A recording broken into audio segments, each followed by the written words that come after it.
ನನಗೆ ಕಬೀರ್ ಕೊಟ್ಟಿರೋ ಡ್ರೆಸ್ ನಲ್ಲಿ ಕಂಫರ್ಟಬಲ್ ಫೀಲ್ ಆಗ್ತಿರ್ಲಿಲ್ಲ.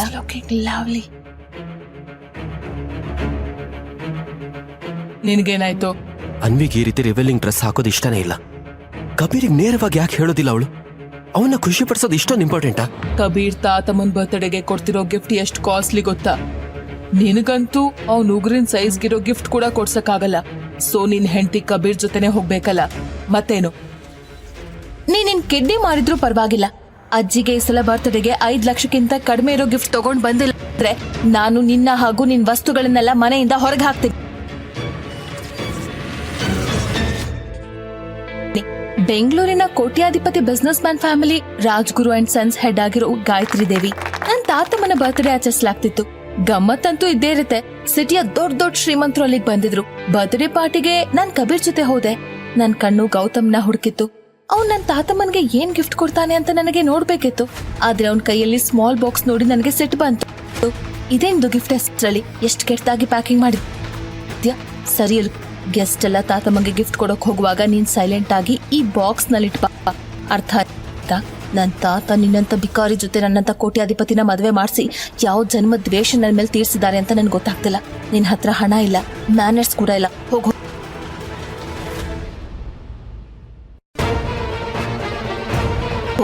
ಸ್ವಲ್ಪ ಹೊತ್ತಲ್ಲಿ ಪಾರ್ಟಿಗೆ ಯಾರ್ದೋ ಎಂಟ್ರಿ ಆಯ್ತು. ಅದರಿಂದ ನಾನು ಹ್ಯಾಪಿ ಆಗಿರ್ಲಿಲ್ಲ. ಯಾಕಂದ್ರೆ ಆ ಹುಡುಗಿ ಬೇರೆ ಯಾರು ಅಲ್ಲ, ನನ್ ಕಸಿನ್ ಸಿಸ್ಟರ್ ಶರಣ್ಯ ಆಗಿದ್ಲು. ಅವಳು ನನ್ನನ್ನ ಅವಮಾನಿಸೋಕೆ ಸಿಗೋ ಒಂದ್ ಚಾನ್ಸ್ ಕೂಡ ಮಿಸ್ ಮಾಡ್ತಿರ್ಲಿಲ್ಲ. ಅವಳು ತಾತಮ್ಮಂಗೆ ಗಿಫ್ಟ್ ಆಗಿ ಒಂದ್ ಶೈನಿಂಗ್ ನೆಕ್ಲೆಸ್ ಗಿಫ್ಟ್ ಮಾಡಿದ್ಲು. ಅದನ್ನ ನೋಡಿ ತಾತಮ್ಮನ ಖುಷಿಗೆ ಪಾರವೇ ಇರ್ಲಿಲ್ಲ.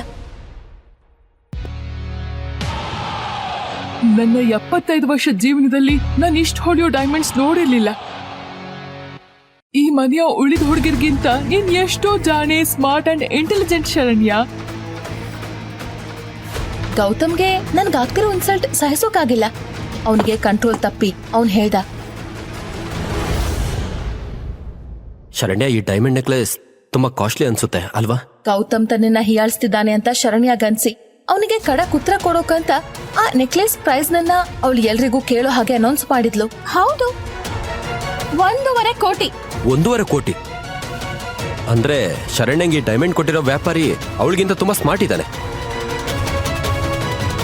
5 ಲಕ್ಷ ಡೈಮಂಡ್ಗೆ 1.5 ಕೋಟಿ. ವಾವ್.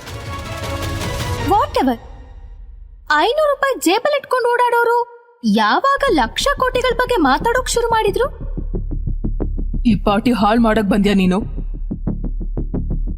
ನಿನ್ಗಂತೂ ಯೋಗ್ಯತೆ ಇಲ್ಲ.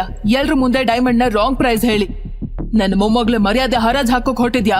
ತಾತಮ್ಮ, ನಿಮಗೆ ನನ್ ಮೇಲೆ ನಂಬಿಕೆ ಇಲ್ವಾ? ಹಾಗಾದ್ರೆ ಮಿಸ್ಟರ್ ಪಾರಿಕಾ ಹತ್ರ ಕೇಳಿ. ಅವ್ರ ಸಿಟಿಯ ದೊಡ್ಡ ಡೈಮಂಡ್ ಬಿಸ್ನೆಸ್ ಮರ್ಚೆಂಟ್ ಅಲ್ವಾ? ಪ್ಲೀಸ್. ಗೌತಮ್ ಏನ್ ಮಾಡಕ್ ಹೊರಟಿದ್ದಾನೆ ಅಂತ ನನಗೆ ಗೊತ್ತಾಗ್ತಿರ್ಲಿಲ್ಲ. ಮಿಸ್ಟರ್ ಪಾರಿಕ್ ನೆಕ್ಲೆಸ್ ತಗೊಂಡು ಅದನ್ನ ಎಕ್ಸಾಮಿನ್ ಮಾಡಿ ಆಮೇಲೆ ಅವರು ಹೇಳಿದ್ದನ್ನ ಕೇಳಿ ಎಲ್ರಿಗೂ ನಿಂತಿನೆಲ್ಲ ಕುಸಿದಂತೆ ಭಾಸವಾಯ್ತು. ಯಾರೋ ಚೀಪ್ ಡೈಮಂಡ್ ನ ಕಾಸ್ಟ್ಲಿ ಡೈಮಂಡ್ ಮಾಡೋಕೆ ಟ್ರೈ ಮಾಡಿದ್ದಾರೆ. ಪಾರಿಕ್ ನ ಕಣ್ಣು ಮೋಸ ಮಾಡೋದಿಲ್ಲ. ಯಾರೋ ಶರಣ್ಯ ಮೇಡಮ್ಗೆ ಮೋಸ ಮಾಡಿದ್ದಾರೆ. ನೋಡುದ್ರ ತಾತಮ್ಮ, ನಾನು ಹೇಳಿದ್ನಲ್ವಾ, ಯಾರೋ ಶರಣ್ಯಂಗೆ. ಸಾಕ್ ನಿಲ್ಸು ಗೌತಮ್. ನನ್ನ ಅಕ್ಕನೇ ಸುಳ್ಳು ಹೇಳ್ತಿದ್ದಾಳೆ ಅಂತ ಹೇಳಕ್ ನಿಂಗೆ ಎಷ್ಟೋ ಧೈರ್ಯ? ನೀನ್ ಹೇಳೋ, ನೀನೇನು ಗಿಫ್ಟ್ ತಗೊಂಡ್ಬಂದಿದ್ಯಾ ಅಂತ ಲೋಫರ್.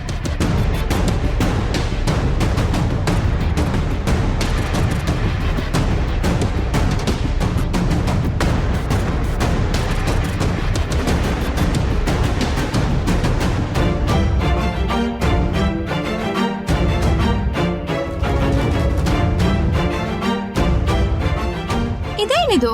ನನ್ ತಾತಮ್ಮಂಗೆ ರೋಡ್ ಸೈಡ್ ನ ಚೀಪ್ ಗಿಫ್ಟ್. ಇನಫ್. ಇವತ್ತಿಂದ, ಈ ಘಳಿಗೆಯಿಂದ ರಾಜ್ಗುರು ಫ್ಯಾಮಿಲಿಯ ಯಾರ ಜೊತೆ ಕೂಡ ನಂಗೆ ಯಾವ ಸಂಬಂಧನೂ ಇಲ್ಲ. 2 ವರ್ಷ ನೀವು ಯಾವ ನಾಯಿನ ಸಾಕಿದ್ರೋ ಅದೀಗ ಹೋಗ್ತಿದೆ. ಆದ್ರೆ ಒಂದ್ ನೆನ್ಪಿಟ್ಕೊಳ್ಳಿ, ಒಂದಿನ ನಾನು ವಾಪಸ್ ಬರ್ಬೇಕಾದ್ರೆ ಗಾಯತ್ರಿ ದೇವಿ ನನ್ನ ಹತ್ರ ಕ್ಷಮೆ ಕೇಳಬೇಕು. ಮರಿಬೇಡಿ. Happy birthday ತಾತಮ್ಮ.